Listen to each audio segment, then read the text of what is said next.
College में गर्मियों की छुट्टियां होने पर राधिका और रोहन अपने दोस्त मनोज और शिल्पा के साथ परिवार के पुराने फार्म हाउस पर घूमने जाने का प्लान बनाते हैं। गाइस, तुम दोनों को वो फार्म हाउस बहुत पसंद आएगा। बचपन से ही वो मेरी और रोहन की सबसे पसंदीदा जगह रही है।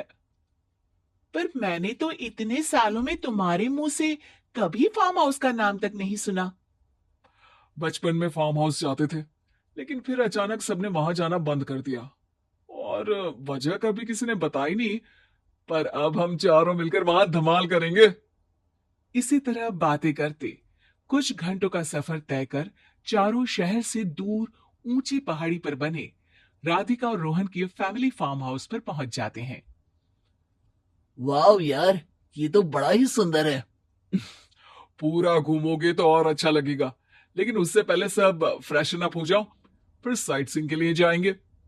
राधिका और रोहन अपने अपने कमरे में चले जाते हैं, लेकिन मनोज और शिल्पा घर में घूमने लगते हैं, जहां शिल्पा की टक्कर हॉल के बीचों बीच रखी एक पुरानी लकड़ी की कुर्सी से होती है। आह, लग गई रे माता। इस कुर्सी को बीच में किसने रखा हुआ है? अरे तेरे स्वागत के लिए भूत ने रखा होगा। ओए, तुझे बहुत हंसी आ रही है। जब खुद टकराएगा तो पता चलेगा। हाँ हाँ ठीक है, पर अभी तो इसे साइड में रख दे। शिल्पा कुर्सी को एक कोने में रख देती है और वो दोनों भी अपने कमरे में चले जाते हैं, जिसकी थोड़ी देर बाद चारों बाहर घूमने निकल जाते हैं। इसी तरह रात हो जाती है। फार्म हाउस में वापस आकर वे लोग सीधा सोने चले जाते हैं। आधी रात को मनोज की नींद खुलती है। बड़ी तेज प्यास लगी है, पानी साथ लेकर सोना चाहिए था। हाँ, अब रसोई तक जाना पड़ेगा। मनोज आंखें मलते हुए कमरे से हॉल में आता है और अचानक रास्ते में रखी कुर्सी से टकराकर जमीन पर गिर जाता है। अरे मर गया रे दादा। शिल्पा सही बोल रही थी, बड़ी तेज लगती है ये कुर्सी तो। पर इसे दोबारा बीच में किसने रखा? मनोज एक बार फिर उस लकड़ी की कुर्सी को कोने में रख पानी पीकर कमरे में चला जाता है। अगली सुबह जैसे ही चारों की नींद खुलती है, तो उन्हें अपने बेड के पास साइड टेबल पर चाय का कप रखा मिलता है, जिसे देख वो खुशी खुशी चाय पीकर तैयार होकर कुछ देर बाद हॉल में मिलते हैं। थैंक यू यार राधिका, मुझे नहीं पता था कि तू इतनी अच्छी चाय बनाती है।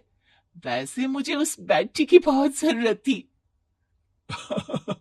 ये और चाय, अरे इसे तो पानी तक उबालना नहीं आता। मतलब तूने हमारे लिए चाय बनाई क्या दोस्त? अरे चल पागल है क्या, इतना भी प्यार नहीं है मुझे कि तुम्हारे लिए बेड टी बनाऊं। चाय पर ये चर्चा करते हुए मनोज जैसे ही पीछे मुड़ता है, तो एक बार फिर लकड़ी की पुरानी कुर्सी से टकराकर उस पर गिर जाता है। हाय रब्बा। अरे चाय छोड़ो, पहले ये बताओ कि इसे बार बार बीच में कौन रखता है? कल रात ही मैंने इसे साइड किया था। तुम पहले ये बताओ कि चाय किसने बनाई थी? सबकी बातों को कुछ देर ध्यान से सुनने के बाद राधिका हैरानी से कुर्सी की तरफ देखने लगती है। भूत दीदी। राधिका की बात सुन आपस में झगड़ रहे सारे दोस्त शांत हो जाते हैं। ये क्या बोला अभी तूने? अरे पर अब वो यहाँ कैसे हो सकती है? क्यों नहीं हो सकती? हमने यहां आना छोड़ा था, पर उन्होंने तो घर नहीं छोड़ा ना। और याद करो, ऐसे बेड के पास कप रखना और कुर्सी को कमरे के बीच में रखना, ये सब वही तो करती थी। ये तुम दोनों किसकी बात कर रहे हो? अरे जो भी हो, कुछ अच्छा तो बिल्कुल नहीं लगता। अब देखो, डरने की कोई जरूरत नहीं है।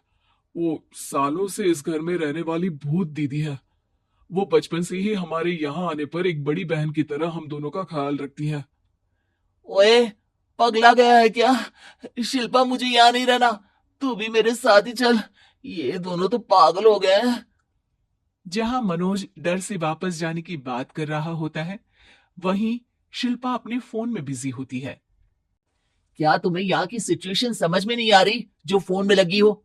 जिसे जो करना है करो, मैं तो जा रहा हूं। मनोज हड़बड़ाहट में अपने कमरे की तरफ जाता है, जिसके साथ राधिका और मोहन भी उसे रोकने के लिए पीछे पीछे जाते हैं।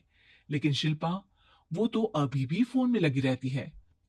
कुछ देर बाद जब वो तीनों दोबारा हॉल में वापस आते हैं तो शिल्पा को सबके पैक्ड बैग्स के साथ देखकर हैरान रह जाते हैं। ये सब क्या है शिल्पा? यहाँ हम इसे समझा रहे हैं और तुम हमारे बैग्स भी पैक कर कर लेकर आई। अरे आखिर में फोन से बाहर निकलकर कुछ किया तो सही इसने। दोस्तों देखो, कल से हम यहाँ हैं। भूत दीदी ने कुछ किया नहीं ना? फिर डर क्यों रहे हो? 4 दिन और रुकोगे तो पता चलेगा कि क्या होगा। मतलब? इस पर शिल्पा उन तीनों को फार्म हाउस से बाहर लाकर फोन में पुरानी न्यूज का आर्टिकल दिखाती है। सालों पहले यहां रह रही औरत ने अपने दोनों बच्चों को सुबह सुबह दूध में जहर पिलाकर मार दिया और फिर हॉल में उस कुर्सी पर खड़े होकर खुद भी फांसी लगा ली थी। तुम्हारी बातों से मुझे इस केस की याद आ गई। गूगल किया तो पता चला कि ये वही फार्म हाउस है। अभी भी यहां रहना चाहते हो जिससे कुछ दिनों में वो सबको थोड़ा थोड़ा जहर देकर मार दे? अरे पर ये दोनों तो बचपन से यहाँ आ रहे हैं, फिर इन्हें अभी तक कुछ क्यों नहीं हुआ? अब वो तो पापा बताते हैं कि हम आते थे। हाँ, और मुझे भी एक बार का ही याद है। वाह, और कहानियां तो ऐसे सुना रहे थे जैसे सदियों से यहीं रहते हो।